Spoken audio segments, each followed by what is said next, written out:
Steve, would you bless our offering? Heavenly Father, we come to you this morning. We thank you for all of you here that are here. We ask you to open all of our hearts up and our minds that we could accept your word that's been taught to us this morning, and to show others in the way that you want us to show, and to give as you would want us to give. We ask everything to have the Lord Jesus in your name. Amen.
In just a few moments, with ages 3 through kindergarten, Brother Alan, Miss Sharon, we're leading you off to Children's Church this morning. So you just fall in behind them and go off to your worship time. Probably be a lot better than what happens in here this morning. We have some birthdays and some anniversaries here, and we may have some birthdays that we just don't know about, and we'll give you that opportunity. But Miss Janice Hopkins has a birthday on the 21st. No? Did we sing to you? No. Well, we're going to sing to you now. Come on up.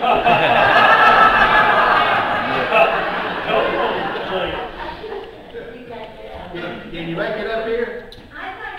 Okay. If you can't, we'll just sing back there. Tomorrow, come on up, Isabel.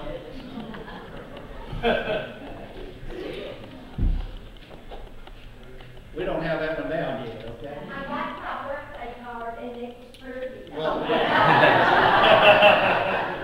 now we're going to sing Purdy to you. All right. And our illustrious sound man back there in the very back corner, Justin Raymond, has a birthday on the 25th. Justin said he was so old he's ready for Social Security. All right, that's all that we have that we know about. Anybody else have a birthday? You know, we caught one from January. We've got one that we haven't gotten in the system yet. Anybody else have a birthday or had one that we might have missed? Nobody? We have two anniversaries.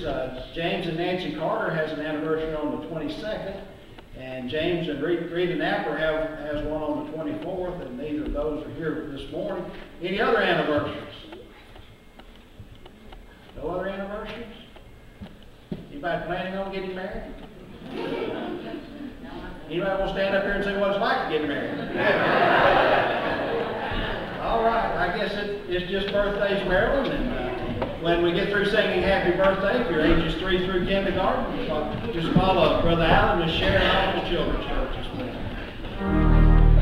Happy birthday to you. Happy birthday to you. Happy birthday, God bless you. Happy birthday to you. Happy birthday to you. Only one will I do. For the ending salvation.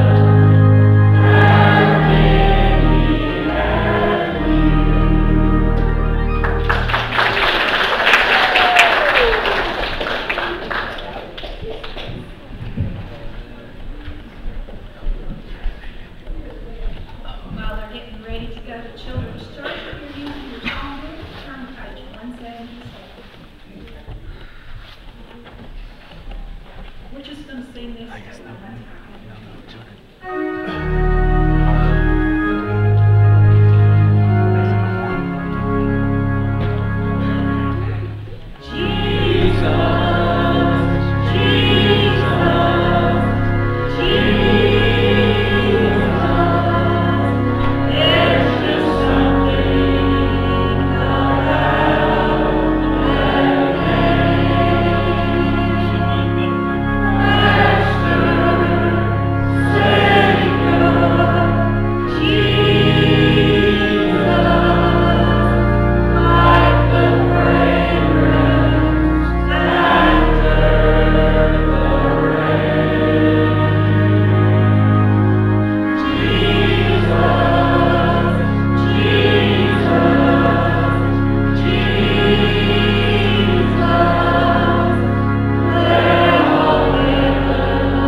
I'm going to get a little personal this morning with you. If you want to go ahead and find our scripture verse, it's just one verse of scripture. It's all easy to find. It's in Genesis, chapter 37, and verse 5. Genesis chapter 37, verse 5.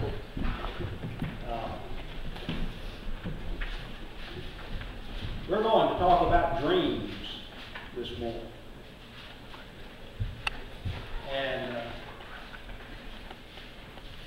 I was at a conference this week. They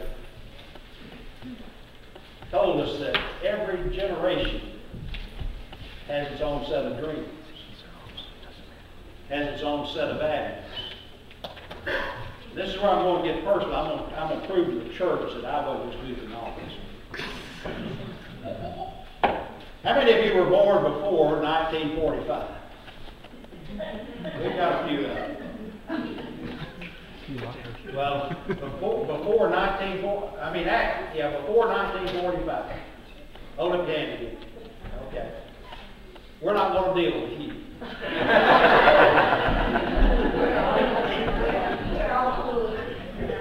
How many were born between 1945 and 1960? That would be me. Okay, how many were born between 1960 and 1990? Or 92, I guess. All right, how many were born between 1992 and 2002? Okay. How many were born after 2002? Oh, we don't have any. We got one there. I'm in the baby boomer generation. And some of you are baby boomers, and I believe that most of you are probably baby boomers. Others are, I can't remember how they're divided, but one is the X generation, one is the Y generation, and then you have the ones that are coming on now, they classify them as something about the internet. But they did tell us one thing about each generation. Number one, well, it's told us a couple of things. Number one is that each generation has its own values. And what one generation values, the other generation may not know anything about it because they never experienced it. Some of the folks that are here this morning were born prior to 1945.